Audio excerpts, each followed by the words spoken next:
Friends good afternoon.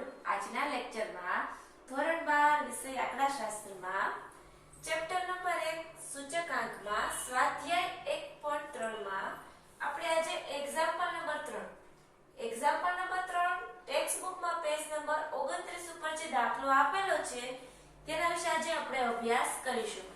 અને ખાસ student આ વિડિયો એન્ડ સુધી જોજો જેનાથી તમને લાસ્ટ યર પાશે અને ફિશર ના સમ તમને એક્ઝામમાં પૂછાય તો તમને ખ્યાલ આવે કે કઈ રીતે ગણવા। અને છેલ્લે હું તમને હોમવર્કના સમ એટલે કે એક ઉદાહરણ પણ હોમવર્કમાં આપીશ કે જેનાથી તમે એની પ્રેક્ટિસ કરશો કે જેનાથી તમને વધારે ખ્યાલ આવશે કે આપણે લાસ્ટ યર પાસ અને ફિશરના દાખલા કઈ રીતે ગણવા। ઓકે, તો સૌપ્રથમ તેની રકમ શું છે તે આપણે જોઈ લઈએ કે નીચેની માહિતીને આધાર વર્ષ 2014 ને આધાર વર્ષ લઈ અને વર્ષ 2015 માટે લાસ્ટ યર પાસે અને ફિશરનો સૂચકાંક ગણો।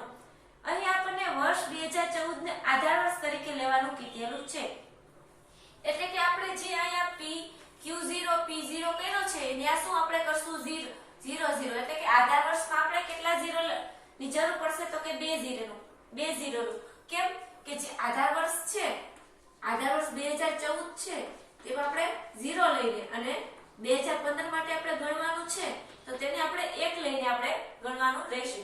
તો કે સૌપ્રથમ આપણે જે રકમ આપેલી છે કે વર્ષ 2015 અને 2015 ત્યારબાદ વસ્તુઓ અને એકમ જે વસ્તુઓ અને એકમ જે ટેક્સ્ટ બુકમાં આપેલી છે જે મેં અહીં લખેલી છે કે ઘઉં, ચોખા, દાળ, તેલ, કપડા અને કેરોસીન।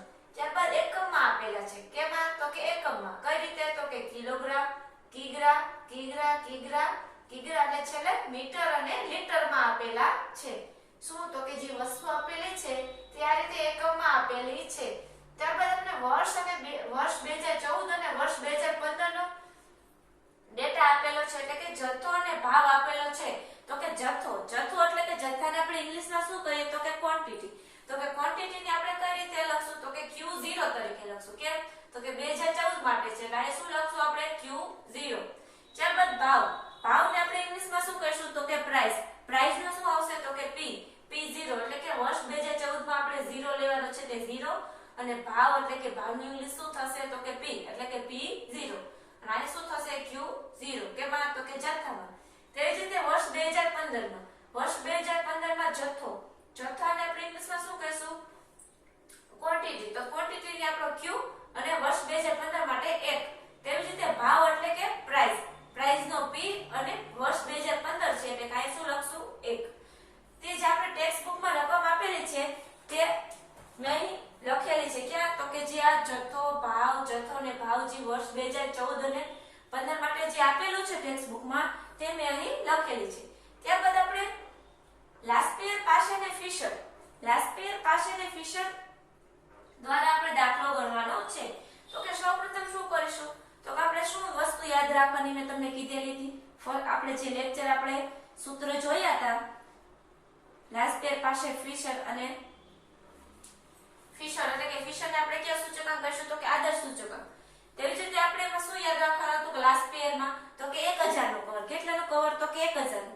તો કે સૌપ્રથમ આપણે PQ અને PQ લખી લેવાના ત્યારબાદ આપણે કેટલાનો ચાલુ હતો તો કે 1000 નો તો આ શું લખશું 1 આ શું લખશું 0 આ શું લખશું 0 આ શું લખશું 0।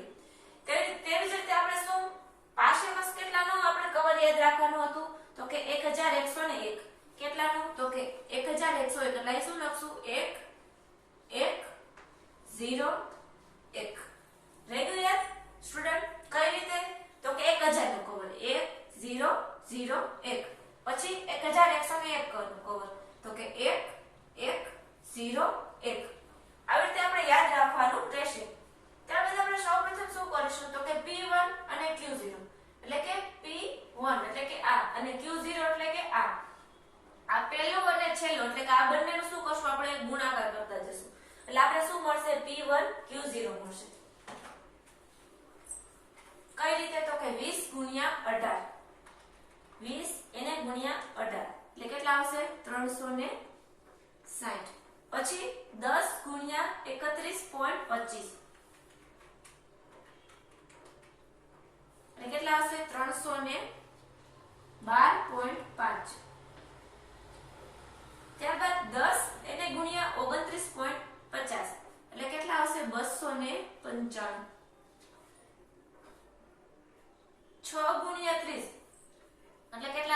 180 કઈ રીતે તો કે 30 એને ગુણ્યા 6 કેટલા 30 એને ગુણ્યા 6 એટલે કેટલા આવશે 180 ત્યારબાદ આ 25 25 એટલે કે P1 માં કેટલા છે આ 25 અને આ Q0 કેટલા છે તો કે 15 25 એને ગુણ્યા 15 એટલે કેટલા આવશે 375 તેવી જ રીતે P1 માં કેટલા આપેલા છે 28.80 એને ગુણ્યા 18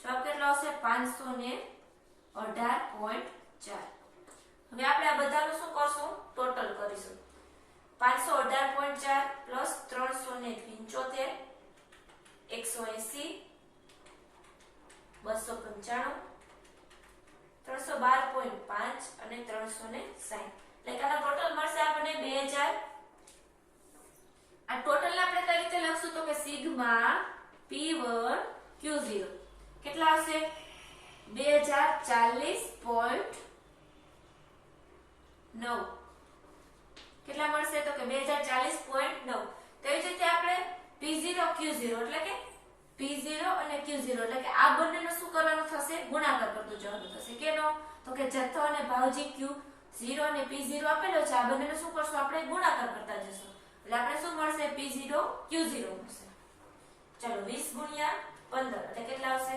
300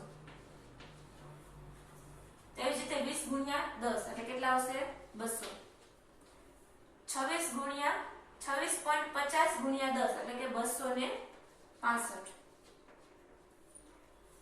તેવી જ રીતે 6 ગુણ્યા 24.80 148.8 21.25 એને ગુણ્યા 15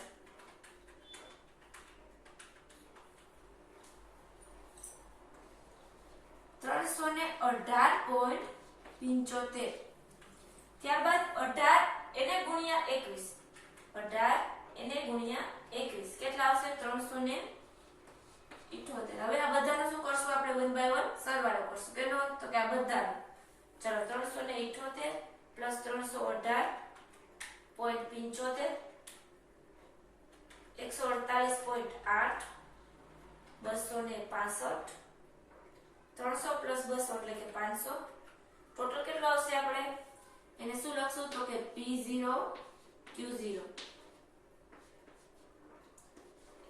1610.55 1610.55 ત્યારબાદ આપણે P1 અને Q1 એટલે કે આ P1 અને આ Q1 એટલે કે આ બંનેનો શું કરવાનો થશે ગુણાકાર એટલે આપણે શું મળશે P1 Q1 એનો સરવાળો આપણે કરશું એટલે ટોટલ શું મળશે આપણને સિગ્મા P1 Q1 ચલો 1 બાય 1 બંનેનો શું કરતા જશું ગુણાકાર કરતા જશું 30 ગુણ્યા 18 એટલે કે 540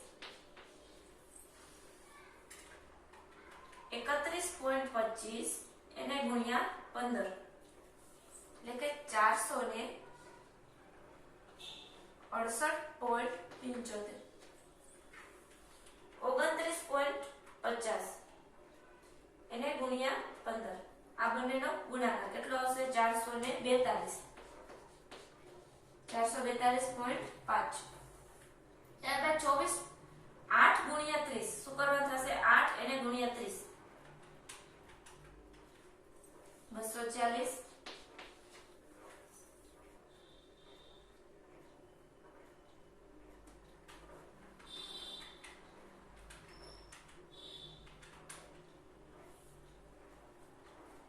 25 ગુણ્યા 25 એટલે કેટલા આવશે 625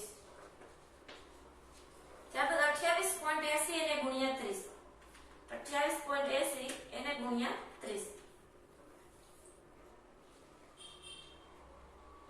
864 કેનો ગુણાકાર કરવાનો થશે તો કે P1 કેટલા છે 28.80 એને ગુણ્યા Q1 કેટલા છે તો કે 30 કેટલા આવશે 864 હવે આ બધાનો શું કરશું આપણે 1 બાય 1 સરવાળો કરતા જશું 864 પ્લસ 625 240 864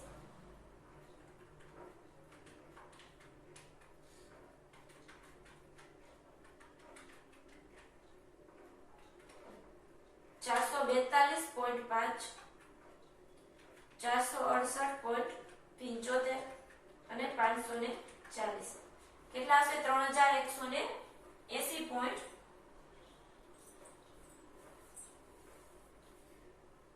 3180.25. ત્યારબાદ આપણે P0 અને Q1 એટલે કે આ બંનેનો ગુણાકાર કરવાનો થશે. કેનો? તો કે આ બંનેનો P0 Q1 એટલે કે 15 ગુણ્યા 30 450.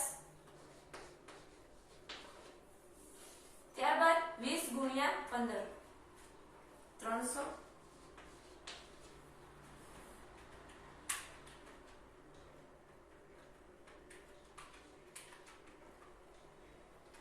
$26.50 એને ગુણ્યા 15 397.5. તેવી જ રીતે 24.80 એને ગુણ્યા 8 એટલે કે 198. 198.4. ત્યારબાદ 21.25 એને ગુણ્યા 25 21.25 એને ગુણ્યા આપણે 25 કરશું. જવાબ કેટલો હશે? 531.25 531.25. ત્યારબાદ છેલ્લે આપણે 21 ગુણ્યા 30 21 એને ગુણ્યા 30 એટલે કે 630.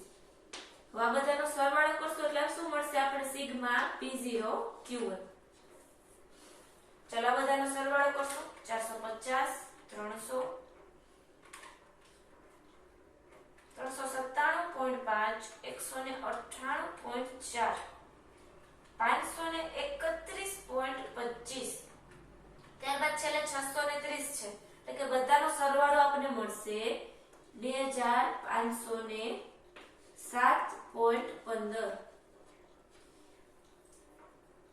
2507.15. ત્યારબાદ આપણે કયા સૂત્રનો ઉપયોગ કરવાનો છે? તો કે લાસ્પિયર, પાશે અને ફિશર. તો કે લાસ્પિયર નું સૂત્ર કઈ રીતે આવશે? તો કે એને કઈ રીતે લખશું? તો કે I L વડે.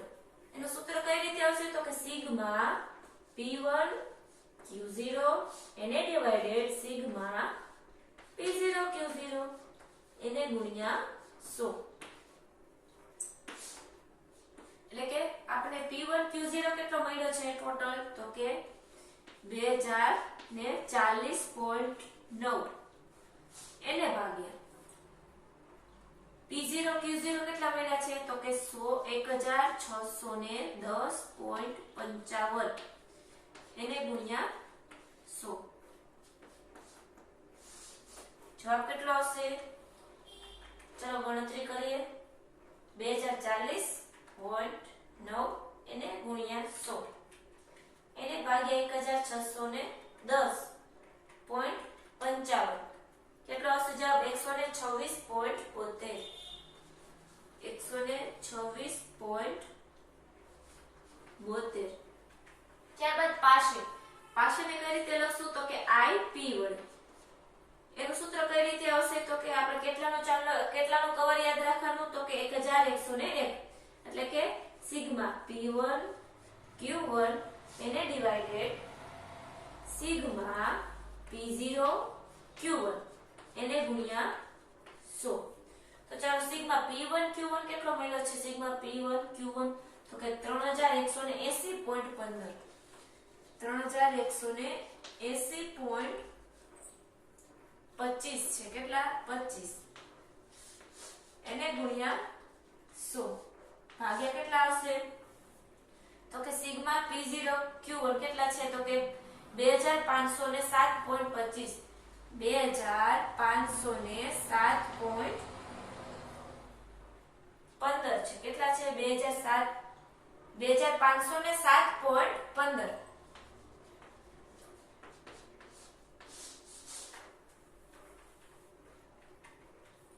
$3180.25 એને ગુણ્યા 100 એને ભાગ્યા 200 2500 ને 7.15 એટલે જવાબ કેટલો આવશે 126.85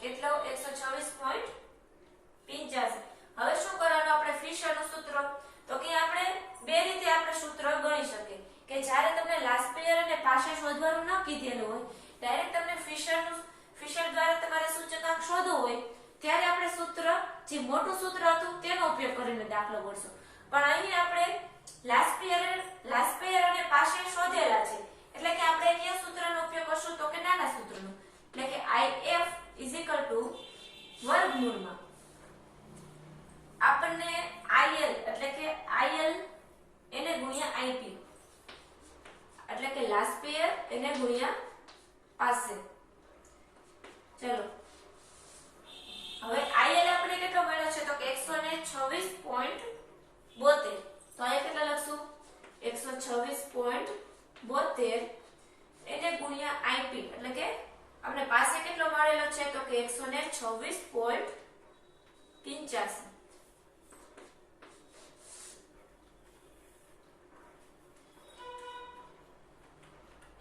126.72 એને ગુણ્યા 126.85 કેટલો જવાબ આવશે તો કે વર્ગમૂળમાં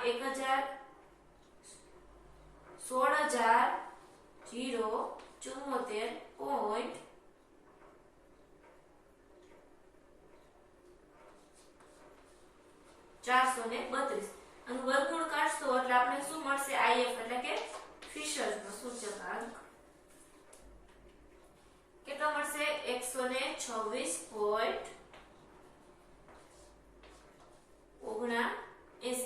કેટલો 126.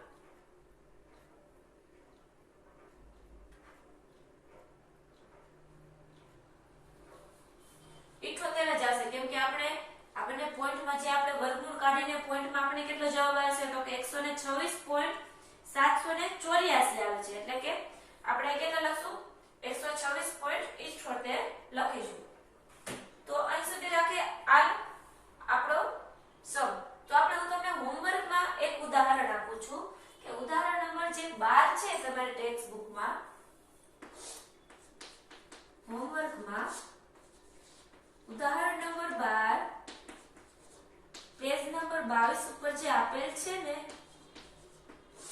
ઉદાહરણ આ તમારે હોમવર્કમાં ભણવાનું રહેશે એટલે કે તમને પ્રેક્ટિસ થશે લાસ્ટ પેયર પાછળની ફિશરનો આપણે સૂચકાંક શોધવો હોય તો કે કઈ રીતે શોધો તો તેની આપણે તમે પ્રેક્ટિસ કરશો એટલે તમને વધારે ખ્યાલ આવશે જે ઉદાહરણ નંબર 12 છે તમારી ટેક્સ્ટ બુકમાં 22 પેજ નંબર ઉપર તે તમારે હોમવર્કમાં ગણવાનો રહેશે તો અહીં સુધી રાખી આજનો લેક્ચર અને આજના લેક્ચરમાં આપણે સ્ટુડન્ટ શું ખાસ યાદ રાખવાનું તો કે આપણે 1000 અને 1101 નો જે કવર આપણે આપે છે આપણા ફ્રેન્ડને એ આપણે સ્ટોરી ઉપરથી આપણે લાસ્ટ પેયર અને પાછળ તો આવડી જ જશે એના સૂત્ર પણ યાદ રહી જશે તેના ઉપરથી આપણે ફિશરનો સૂત્ર આપણે શોધવાનું છે એટલે કે જે લાસ્ટ પેયર અને પાછળનો જે જવાબ હોય એનો ગુણાકાર કરી અને એનો આપણે વર્ગમૂળમાં કરશું એટલે કે આપણે IF એટલે કે ફિશરનો સૂચકાંક મળશે તો અહીં સુધી રાખી આજનો લેક્ચર જો સ્ટુડન્ટ તમને આ વિડિયો પસંદ આવ્યો હોય તો લાઈક શેર અને સબસ્ક્રાઇબ કરવાનું ભૂલશો નહીં થેન્ક યુ સ્ટુડન્ટ